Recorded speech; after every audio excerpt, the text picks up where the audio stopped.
ओए ओए ओए ओए अल्लाह रहम करे। ओ भाई बस बस बस चले ला दो आटा नीचे ला दो। बिस्मिल्लाहिर्रहमानिर्रहीम। अस्सलातु वस्सलामु अला सय्यिदिल अंबिया वल मुरसलीन व अला आलिका व अस्हाबिका या रहमतल लिल आलमीन। इतनी ज़्यादा मिट्टी देखकर हम नीलम वैली में तबाही की लैंडस्लाइडिंग समझ बैठे। रास्ते में सड़क पर काम हो रहा है तो हवा चलने से काफ़ी ज़्यादा मिट्टी नीचे आ रही है। हम छत पर सफ़र कर रहे हैं और मिट्टी देखकर हमारा भी तरा निकल गया है। इस तरह के वाक़यात पहाड़ी इलाकों में होते रहते हैं। जहां काम हो रहा हो वहां से ट्रैफिक बंद कर दी जाती है, इसलिए आपने घबराना बिल्कुल नहीं है। तो चलिए नीलम वैली का सफ़र शुरू करते हैं। पाकिस्तान की खूबसूरत वादियों में से एक वादी नीलम है। खूबसूरत वादी के दीदार के लिए ट्रॉटर पाकिस्तान ने रेड सिग्नल के लिए 3 दिन का टूर अरेंज किया है। प्लान ये है कि मुजफ्फराबाद क्रॉस करके पटिक्का में नाश्ता, फिर सारा दिन सफ़र करके अडंकेल की हाइकिंग, वहीं पर पहला स्टे, बोनफायर और डिनर, दूसरे दिन अडंकेल की सैर और फिर वापस केल तक की हाइकिंग करके कुट्टन तक वापसी का सफ़र। दूसरा स्टे कुट्टन में ही करेंगे जहां फिर बोनफायर और बारबेक्यू, और फिर तीसरा दिन कुट्टन वाटरफॉल और धानी वाटरफॉल देखकर वापस लाहौर। तो हमारे साथ ही रहिए और हमारे सफ़र को आप भी एंजॉय कीजिए। रात 10 बजे लाहौर से सफ़र शुरू करना था मगर लेट हो गए और हमने अपना सफ़र रात 1:30 बजे शुरू किया। बिस्मिल्लाहिर्रहमानिर्रहीम सुब्हानल्लज़ी।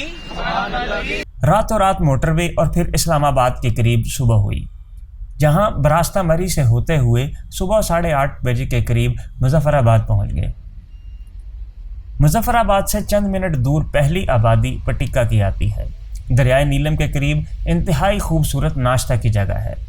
नीलम वैली जाते हुए अगर आपको रास्ते में नाश्ते के लिए रुकना है तो बहुत ही ज़बरदस्त लोकेशन आपके साथ शेयर कर रहा हूँ। मुजफ्फराबाद से तकरीबन 20 मिनट की ड्राइव के बाद एक जगह आती है पटिक्का। वो पीछे वो सामने जो है वो दूसरी मेन सड़क जा रही है, उधर से ये पुल से क्रॉस करते हुए आप जब इधर आएंगे तो असुफरा रेस्टोरेंट है। बड़ी खूबसूरत लोकेशन है दरियाए नीलम के ऊपर। तो जब भी आप लोग नीलम वैली जाएं, सुबह नाश्ता अगर आपने करना हो और अच्छी लोकेशन पे करना हो तो आप असुफरा रेस्टोरेंट पे आ सकते हैं। पुल क्रॉस करते ही नीचे सुफरा होटल बना है, जहाँ की लोकेशन भी शानदार है और नाश्ता भी मज़ेदार। नेचुरल खूबसूरती तो है ही, मगर सुफरा होटल ने इस जगह को अच्छे तरीके से सजाया है। नेचुरल वाटरफॉल है जो होटल से होती हुई दरियाए नीलम में गिरती है, और दूसरी तरफ दरिया का नज़ारा भी बड़ा ज़बरदस्त है। यहाँ के खाने का जायका भी बहुत अच्छा है। हमारे मेन्यू में ऑमलेट, फ्राई अंडा, चने, टोस्ट, पराठे, जैम और चाय शामिल है।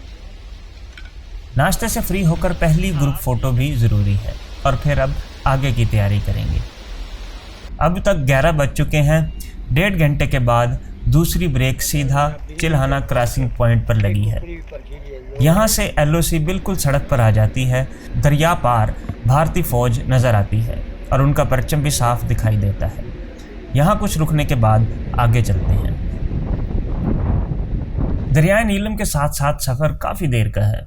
चिल्हाना से अगला पॉइंट कुंडल शाही है, इसके साथ ही कुट्टन वाटरफॉल है, लेकिन हम तीसरे दिन ही यहाँ आएंगे। सितंबर का महीना है तो सीज़न तकरीबन ऑफ हो रहा है। हाई एलिवेशन मकामात पर बर्फ़ पड़ने वाली है, इसलिए रास्ते में हज़ारों की तादाद में बकरियाँ मिलती हैं और उनके एक नहीं 20 रेवड़ रास्ते में आते हैं। गाड़ी की छत पर बैठकर नीलम वैली के नज़ारे ज़्यादा बेहतर नज़र आते हैं। मज़ीद 4 घंटे सफ़र करने के बाद हम केरन पहुंच जाते हैं। केरन के बाद रेड सिग्नल मेरा साथ देने के लिए छत पर ही आ जाते हैं। हमारा सफ़र अभी रवा है और हम इस वक्त केरन से गुजर रहे हैं। मंजिल हमारी वो है केल, अडंकेल जाना था, लेकिन अब मगरिब तक तकरीबन हम वहाँ नहीं पहुँच सकेंगे केल तक। तो चिल्हाना के बाद केरन दूसरा मकाम है जहां मकबूजा कश्मीर और आज़ाद कश्मीर का नज़ारा दोबारा आमने सामने हो जाता है। दरिया के एक पार लोग आज़ाद कश्मीर और दूसरी जानिब मकबूजा कश्मीर में साफ दिखाई देते हैं। दरिया के साथ बल खाती सड़क पर भट्ट साहब बड़ी ही तुंदही से अपनी ड्राइविंग के फ़राइज़ सरअंजाम दे रहे हैं और हम छत पर बैठकर नीलम वैली की ठंडी हवाओं से लुत्फ़अंदोज़ हो रहे हैं। आप किधर से आ गए? काबाट से। ताऊबाट से जी पैदल ही? कितनी देर लगी है? हो गए 3-4 दिन। 3-4 दिन हो गए। जी तो ताऊबाट से आगे ऊपर से आ रहे होते हैं कि इधर ही? ताऊबाट से आगे जाते कमरी वाली से। कामरे वाली साइड से। क्या बात है जनाब आपके। नीलम वैली आते हुए रास्ते के अंदर आपको ये सारे बकरवाल मिलते हैं और एक दो नहीं, इनके सैकड़ों की तादाद में बकरियां मेरे फ्रंट पे भी हैं और मेरी बैक पे भी देख सकते हैं। दूर दूर तक जो है ये बकरियों के रेवड़ ही रेवड़ हैं। तो ये लोग जो हैं वो ताऊबाट से आ रहे हैं और 2-3 दिन हो गए इनको पैदल चले हुए। अब शारदा से आगे यहाँ पे आके पहुँचे। तो रास्ता में जा बजा बकरियों के रेवड़ आते रहते हैं। मगरिब का वक्त करीब आ रहा है लेकिन हमारा सफ़र अभी काफ़ी बाकी है। केरन से आगे शारदा के तकरीबन 2 से 2.5 घंटे लगते हैं। चूँकि दवारियाँ के बाद अच्छी सड़क ख़त्म हो जाती है और शिकस्ता हाल रास्ता शुरू हो जाता है। रास्ता इतना ज़्यादा नहीं है लेकिन ख़राब होने की वजह से टाइम काफ़ी ज़्यादा लगता है। अभी यहाँ सड़क तामीर हो रही है और बकरियों के रेवड़ बार बार रास्ता में हाइल हो रहे हैं। हर रेवड़ में तकरीबन हज़ारों की तादाद में बकरियां मौजूद हैं। एक रेवड़ गुजरते गुजरते तकरीबन 10 से 15 मिनट लग जाते हैं। केरन के बाद आने वाले गांव कश्मीर की हकीकी सकाफत की अक्कासी करते हैं। यहाँ लकड़ी के मकानात और दुकानें नज़र आती हैं। सफ़र करते हुए काफ़ी देर हो गई है तो हर आने वाली आबादी शारदा ही नज़र आती है। रास्ते में आने वाले झरनों को क्रॉस करने के लिए लोहे के पुल हैं जिनसे गाड़ी गुजरे तो हिलने की आवाज़ आती है। यहाँ सर्दियों में बर्फ़बारी होती है तो बर्फ़ छतों पर ना जम सके इसलिए इन मकानात की छतों पर टीन की चादरें लगाई गई हैं। मगरिब का वक्त हो गया है और अभी शारदा भी नहीं पहुँचे हैं। मज़ीद 1-1.5 घंटा सफ़र करने के बाद शारदा का सियाहती गाँव आया है।